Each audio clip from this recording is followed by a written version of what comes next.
I'm going to leave. Well, we're leaving soon, aren't we? I was just looking at the Discord fail trail list. It is expensive, Pat. Good. It is well done, people. Fucking good list.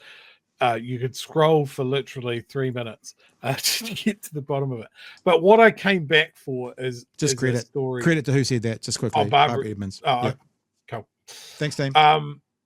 I wanted to come very briefly to talk about this story that was also. I did see this headline. Yeah, so it's Pāti Māori call for extra security following a staged attack on Debbie Ngarewa-Packer. Basically, she was confronted by an older Pākehā man in a petrol station in Whanganui. To the point where police were called and service station staff had to intervene. Middle-aged Pākehā man verbally intimidated and threatened Ngarewa-Packer while they were waiting for a coffee at a petrol station. So obviously major threat there. Ngarewa-Packer says that petrol station staff intervened, providing protection from a raging racist. These incidents are on the rise, but so is the araha for each other.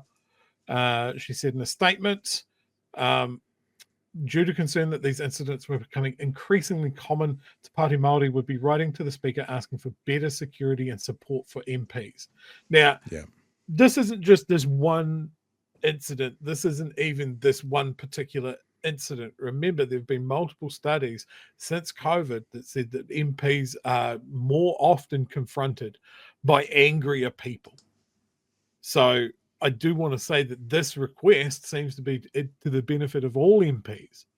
But more to the point with this particular episode, this is a symptom of a year's worth, more than a year's worth, of poisonous rhetoric entering our national discussion. Seymour and his party have called Te Pāti Māori separatists. They've called them Māori radicals. They have used that language of incitement. And this time, it's a person yelling shit in a petrol station. What is it next time? What's the next escalation? Is the next time going to be an unhinged boomer with a gun because he thinks that Māori are coming for everything? No. Like this is what has happened when these people talk with this sort of rhetoric. Yeah. David Seymour, this is at your feet. I bet if we get a name, this guy voted for ACT. Well, I wouldn't find that just remember, hard to believe at all. No, but just remember, David Seymour, yes, but Christopher Luxon, you open the door. Yeah. You open the door. If it breaks, you own it. If you hadn't have gotten to bed with the devil at any means necessary, by any means necessary, again, less likely, you own it as well. And this, I think, brings back to something we've been saying again all year. Stand with Māori. Because this is something that's happened to Debbie, but every Māori will see this as this is how emboldened these racists are to confront people over this. Yep. Maybe you're wearing a Te Pāti Māori t-shirt. Maybe you've got something with a Tēnā Rangatira flag on it. That could be enough to set someone off. So we stand with Māori. We always have on the show. Because you need to be visible. You need to show that you support people. Because they might want to have a go at a Māori on their own. It's an easy target. But when it's one of their own wearing one of those flags or one of those t-shirts, well, that's a more difficult thing, isn't it? Yeah. And look, I mean, I don't want to be seen to be a capitalist just making sense of that now, but if you do want to be a part of the BHN team to actively do that, there's a way you can, right? I know people might think it's a little bit tactless to try and be, force it down your throat. There's a way that you can. Well, if you're just new to us and you don't know what we're about, the reason that we do this brand, and we do it for lots of different groups, is thanks to Margaret Mutu, and this is why.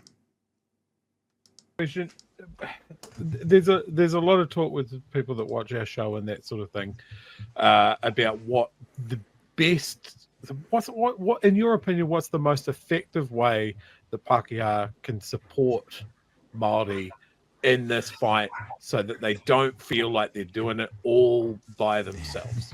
Good question. Oh, thank you very much for that question. Great question. Because it's one of the things, my Ngāti Kahu, so I'm the chair of Ngāti Kahu way up in the far north, and I've asked them what instructions that I could take to Tūranga Waiwai, and one of them was that we ask our tauiwi allies, which includes our Pākehā allies, if they could please come and help us by being a buffer between us and the Crown, and challenge the government, challenge the Crown, because if you can see what's happening to us, for heaven's sake, instead of us having to say it, because they don't listen to us, instead of us having to say it, would you please say it? Now, if you are non-Māori, you may get criticised, as we have been, for having a white saviour complex. What I would say to you is, as non-Māori,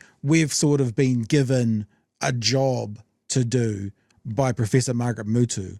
And there are people online who come at us, often come at me, often talking about white saviour, and I say to them, if I have to pick between your toxic venom on Twitter or Professor Margaret Mutu, I'll stick with her.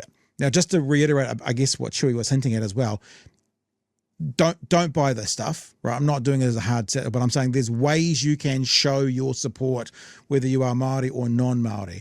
There are lots of t-shirts out there covered in the Tino Rangatiratanga flag. There are lots of Māori-inspired gear. Just be a billboard. If you're not, don't do this, fine. Don't do this. Be a billboard. Show your support. Actively be a part of the support. You know, do it, and just and then be a buffer. And stand alongside. You don't have to fight the fight for necessarily, but if you're asked to help, help. Professor Margaret Mutu has said to us, if they don't listen to us, maybe they'll listen to you. Right? There's no saviour complex in it. That's like we've got this, but if we stumble, maybe you can catch us and help us get back up and keep going. That's how I see it, at least. And I'm very excited about wearing some buffer gear when I'm up at Waitangi. On Waitangi Day, I'll be decked out in mine. And yeah, this genuinely isn't like a hard push. I'm just saying there's a way of doing it. There's also lots of other ways, Chewie.